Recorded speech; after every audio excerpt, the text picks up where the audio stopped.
Russia's military divided as Putin struggles to deal with Ukraine's counteroffensive. Russia's military is divided over how best to counter Ukraine's unexpected battlefield advances this month, according to multiple sources familiar with U.S. intelligence, as Moscow has found itself on the defensive in both the east and the south.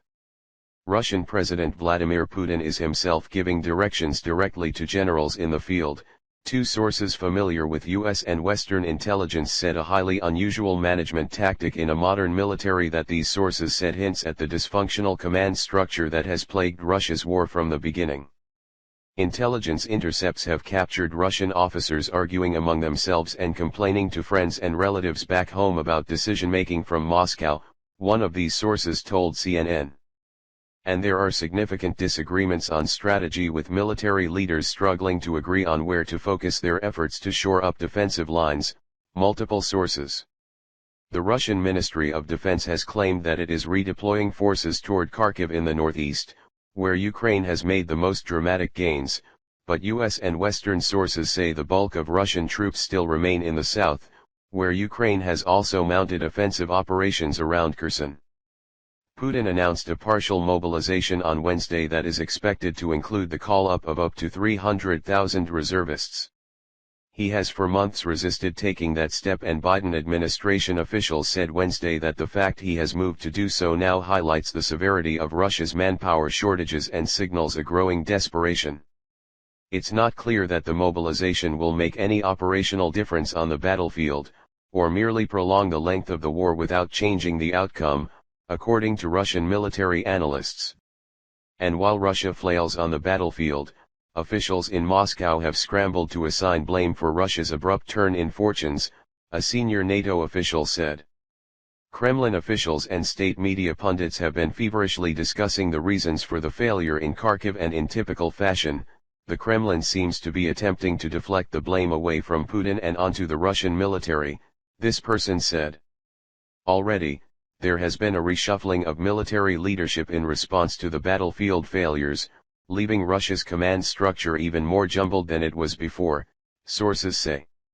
The commander who oversaw the majority of the units around the Kharkiv region had been in the post only 15 days and has now been relieved of duty, the NATO official said.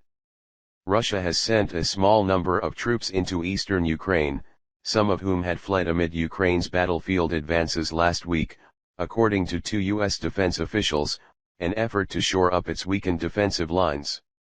But even if Russia is able to coalesce around a plan, U.S. and Western officials believe Russia is limited in its ability to mount a strategically significant response to Ukraine's counteroffensive operations that in recent days, sources say, has swung the momentum in Kiev's favor. Even after the announcement of the partial mobilization, officials are skeptical that Russia is capable of quickly deploying large numbers of troops into Ukraine given its ongoing problems with supply lines, communications, and morale.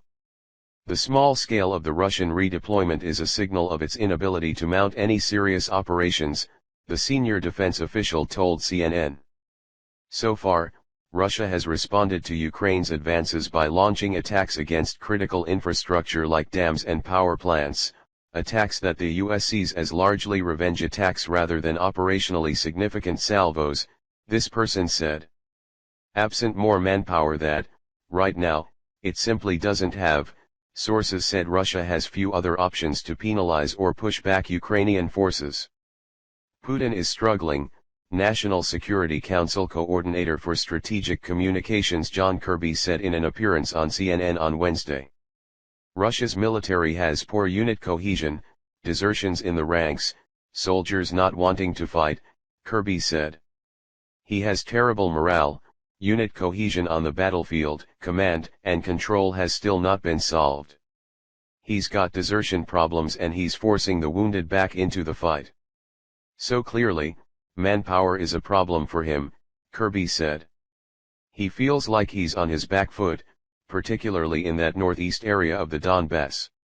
Mobilization order assigned Putin's plan isn't working. Putin's mobilization order is significant because it is a direct acknowledgement that Moscow's special military operation wasn't working and needed to be adjusted, military analysts said. But for now, there are more questions than answers about its precise operational impact. It's the first such order handed down in Russia since World War II, offering military analysts limited modern data on which to base their predictions. Even if Moscow can grow its number of soldiers, both by preventing existing contract service members from leaving service and by mobilizing reservists, it will struggle to train, equip, and integrate these troops into existing units, said Michael Kaufman, the director of the Russia Studies program at the Center for Naval Analyses. And even if that solves some near-term manpower problems, these will likely not be high-quality recruits, Kaufman and others noted. Even in the best-case scenario, it will also take Moscow some time to field fresh troops. I think it's reasonable to say that partial mobilization probably will not reflect itself on the battlefield for several months at the earliest, and could expand Russia's ability to sustain this war, but not alter its outcome, Kaufman said. Russia's long-standing failures in planning, communications, and logistics have been compounded by punishing losses in its retreat from around Kharkiv, sources said. Russia left behind a lot of equipment in its retreat, according to the NATO official. And at least one storied unit, from the 1st Guards Tank Army, has been decimated, this person said. With its northern axis all but collapsed, this will make it harder for Russian forces to slow the Ukrainian advance, as well as to provide cover for the retreating Russian troops, the official said. We think it will also severely impair Russia's plans to occupy the entirety of the Donbas. The wild card remains, as always, the Russian president.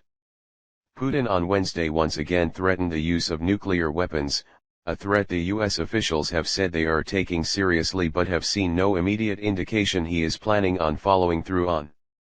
Pro-Russian authorities in some eastern occupied regions of Ukraine have also announced their intention to hold political referendums on joining Russia, a maneuver some analysts say Russia could use as a pretext for military action.